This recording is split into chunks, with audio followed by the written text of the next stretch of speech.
Bom, Gaciba vai voltar para falar do Sansão, nosso assunto agora. Vamos ao Morumbis. O São Paulo perdeu mais uma, havia perdido da Ponte, agora perdeu do Santos, que havia vencido o Corinthians.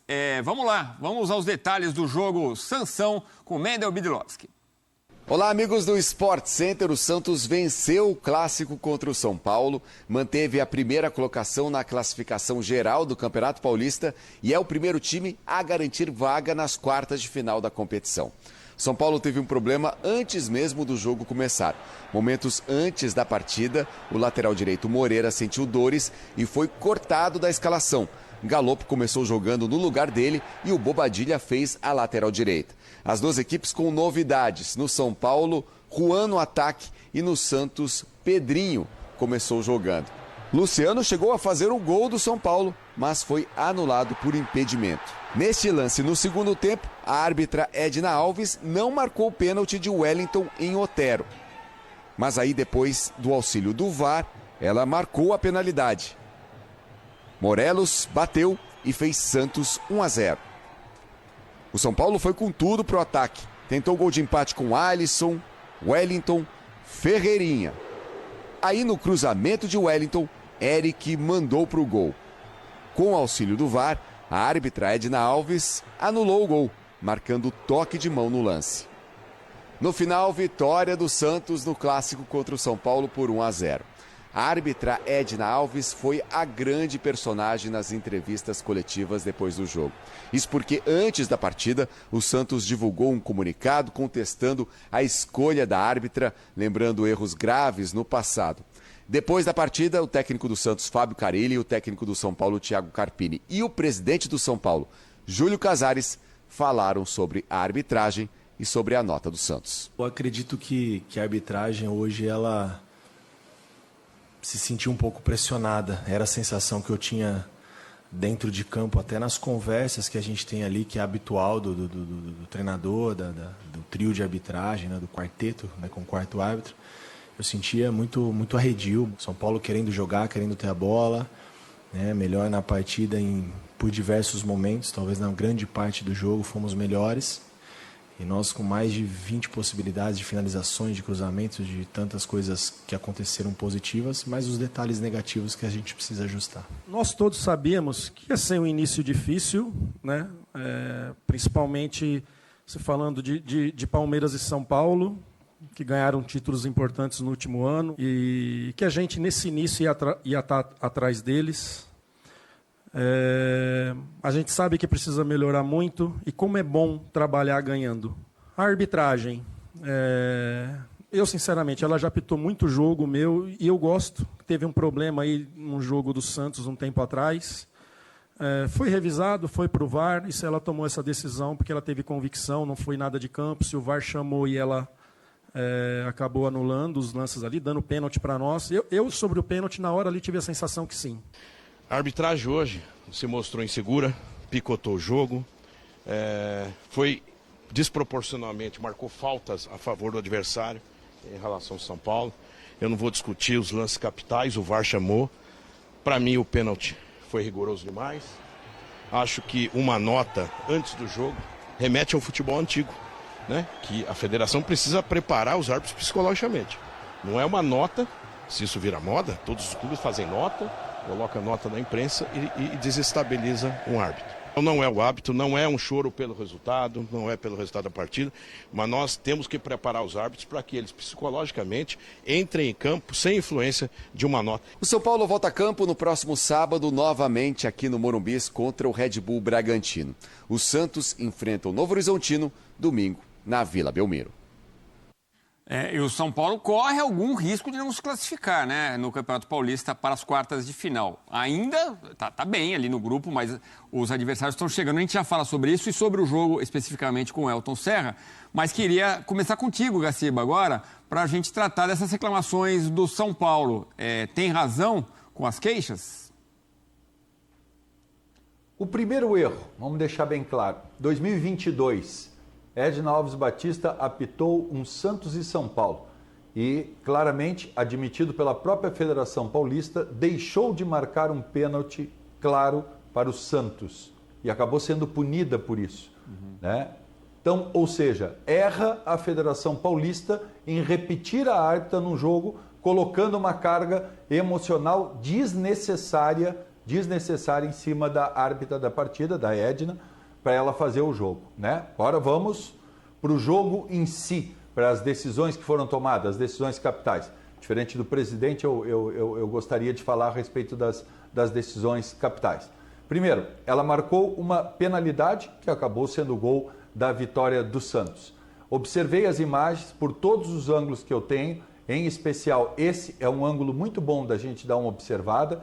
E uma das coisas que a gente analisa sempre que a gente vai ver um negócio da arbitragem é qual o jogador que está jogando e qual o jogador que está propondo o contato, né? Esse ângulo é ótimo.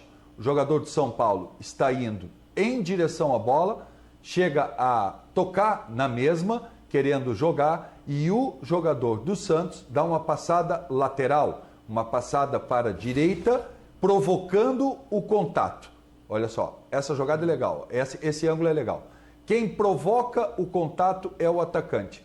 Para mim, não existe a penalidade, né? Acabou que a Daiane Santos, que era a árbitra de vídeo, a árbitra internacional também, chamou a Edna para uma revisão à beira do campo, ela não marcou essa penalidade em campo, a Edna foi até a área de revisão e por 4 minutos, quase 4 minutos, ficou analisando a imagem, né, e acabou optando pela marcação da penalidade. Para mim, equívoco da equipe de vídeo, equívoco da equipe de campo, por esses detalhes que eu estou colocando, pelo contato provocado pelo atacante e não pelo defensor.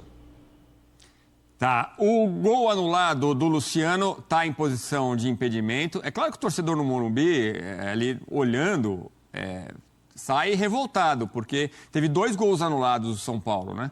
O do primeiro tempo é muito claro, impedimento. E esse aí foi por toque de mão, gol do Eric. A bola realmente bate na mão e a regra diz, se a bola bater na mão do atacante, o gol tem que ser anulado. Também, aí foi bem tomada a decisão correta, Gaciba?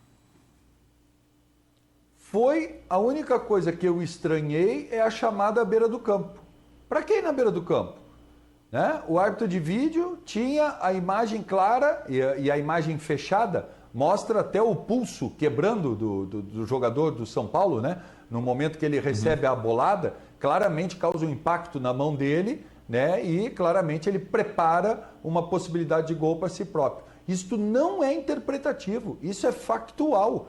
A Edna deveria ter sido avisada no centro do campo, abrir o quadradinho e marcar a falta e anular o gol. Ela foi à beira do campo e ainda ficou quase 1 minuto analisando as imagens para ver o contato da bola com a mão, depois pediu uma imagem aberta para ver se o jogador tinha criado a possibilidade para si próprio. Para mim, uma conduta completamente desnecessária, quando poderia ter sido feito de maneira factual, né? Já que isso é a questão do seguinte, tem uma imagem mostrando que a bola toca na mão. Acabou. Não existe mais dúvida, não existe mais polêmica. Valeu, Gaciba, obrigado. Acho que esse assunto ainda vai render na quinta-feira aqui nos nossos programas, mas foi bem legal ter a sua visão, suas explicações para os lances. Obrigado, Gaciba, um abraço. Um abraço, companheiro, até a próxima. Um abraço, Elton. Tchau, tchau, parceiro. Vamos lá, vamos de números, porque o Santos vem competindo, perdeu só do Palmeiras neste campeonato paulista, né? Então venceu 2 clássicos. 6 vitórias, 1 empate e 1 derrota, aproveitamento de quase 80%, 12 gols marcados, 5 sofridos. Foi assim no Morumbi. E agora o São Paulo, que vem de 2 derrotas. 8 jogos, 4 vitórias, 2 empates e 2 derrotas. Isso incluindo também a Supercopa, o empate com o Palmeiras. Aproveitamento 58%, gols marcados 10, gols sofridos 6. Tem o título exatamente na Supercopa do Brasil. O Elton, o Santos mostrando uma clara evolução, já classificado para as quartas de final, e o São Paulo num momento delicado, né? Porque sofre a 2ª derrota seguida e acende o sinal de alerta, mesmo levando em consideração que está sem Lucas, que está sem Wellington Rato, perdeu o Moreira instantes antes da escalação, de vir a campo o time titular. Como que você analisou o clássico? Rafinha também, né, Edu? Acho que é um jogador importante para esse time. Primeiro, eu acho que a saída do Moreira muda um pouco a forma do São Paulo jogar, né? Porque o Bobadilla, inclusive o próprio Alisson, fala no intervalo que o Bobadilla que se ofereceu a jogar na lateral, né? Ele disse, eu assumo a responsabilidade e foi para a lateral direita, porque a expectativa também era saber quem faria a lateral, seria o Alisson, que poderia fazer essa função, ou se o próprio Bobadilla. E acabou optando pelo Bobadilla, e eu acho que foi a melhor opção, porque o Alisson está encaixado ali com o Pablo Maia, né? E o Galopo entrou para deixar o São Paulo um pouco mais criativo. Encostar no Luciano, no Caleri e no Juan, que, mais uma vez, né? Acho que foi uma figura apagada nessa equipe do São Paulo. O São Paulo enfrentou um adversário que agora está muito bem estruturado, né? Só para a gente pontuar aqui, quem talvez não tenha acompanhado o jogo, o Bobadilla improvisado na lateral direita, mandou bem, não comprometeu em momento nenhum, jogou como lateral direito mesmo. E eu acho que também, não vou dizer que facilitou, Edu, o Santos jogou com o Rainer na lateral esquerda. Depois, no segundo tempo, né, que o cara ele colocou o Felipe Jonathan, levou o Rainer para a lateral direita e tirou o Aderlan. O Aderlan estava com cartão amarelo. Eu acho que o Santos também perdeu muito ali no primeiro tempo pelo lado esquerdo, porque o Rainer é um lateral direito de origem, trazia muito para dentro, né? Então o Santos perdeu um pouco de profundidade pelo lado esquerdo que o Felipe Jonathan deu na segunda etapa. Apesar do Guilherme, né, ter feito essa função de sobrecarregar um pouco o Bobadilla ali na lateral direita. Mas o Santos conseguiu usar muito bem o lado direito com o Aderlan, mas o São Paulo, e aí a gente está falando, o Gaciba trouxe aí, né, que não, para ele não foi pênalti, então o jogo em tese, né, seria 0-0. O São Paulo teve mais posse de bola e finalizou mais. Também, assim como a gente falou do Clássico do Rio, era um script natural, porque o Santos do Carille é um time do contra-ataque. E era assim que o time estava apostado para jogar. Muitas vezes até tentando ter a bola no campo ofensivo, né? Jogando com o William ali como um falso 9, o Otero circulando muito, né? Acho que o Pedrinho que acabou sendo abaixo. E aí entrou o nome do jogo, né? Que acabou fazendo o gol de pênalti no lugar do Pedrinho, acabou entrando no intervalo o Morelos, junto com o Felipe Jonathan, que entrou no lugar do Aderlan, como eu falei, né? O Rainer acabou indo para a direita. E o Santos teve um pouco mais de campo, né? Para contra-atacar. Mas a gente percebe um Santos muito bem estruturado defensivamente, com essa característica de ser um time mais vertical. Também sentiu falta de alguns jogadores, e eu acho que isso também é importante. Mas o São Paulo sentiu mais, Edu. Eu acho que não acende o sinal de alerta, porque o Carpini já mostrou que sabe fazer mais com menos, né? Faz o time render, mesmo tendo alguns desfalques. O jogo de hoje tinha um componente diferente. E eu acho que mudar no aquecimento, você desestrutura todo o trabalho que você fez ali antes do jogo. Para o time se entender em campo, demorou um pouco. O São Paulo perdeu um volume ofensivo, mas mesmo assim foi um time que criou mais, finalizou muito mais. Eu acho que teve essa questão do Caleri sair demais da área, né? Eu acho até que no lance, né, que ele o lance do gol anulado, se não estou enganado, ele sai da área, ele vai brigar ali, ganha a primeira bola, né, do Aderlan, e aí o São Paulo constrói e consegue finalizar para o gol do João Paulo. Mas saindo demais da área o Caleri acaba também tirando a referência, né? Muitas vezes o São Paulo precisava dele ali dentro da área. São questões de ajustes, né? Que aos poucos o São Paulo vai se adequando ao trabalho do Carpini. E concordo com você, as ausências, principalmente a ausência do Lucas, né? Que é um jogador de criatividade ali, de velocidade pelo corredor central, e do Wellington Rato, que é um ponta que constrói partindo do lado direito. Lógico que também fez falta para o São Paulo nesse jogo. No Santos, mais uma vez, João Schmidt fazendo uma grande partida, né? Se encaixou muito bem no meio de campo do Santos. Do lado do São Paulo, eu destacaria o Ferreirinha. Quando ele entra, acho que foi a melhor atuação do Ferreirinha com a camisa do São Paulo. Que corre algum risco, como eu falei, o São Paulo com 13 pontos, vai liderando o grupo D, mas Novo Horizontino e São Bernardo estão um ponto atrás só. Faltam 5 rodadas, mas São Paulo tem que fazer sua parte aí, se garantir, porque a briga tá boa. Esses 3 times colados, 2 se classificam para as quartas de final.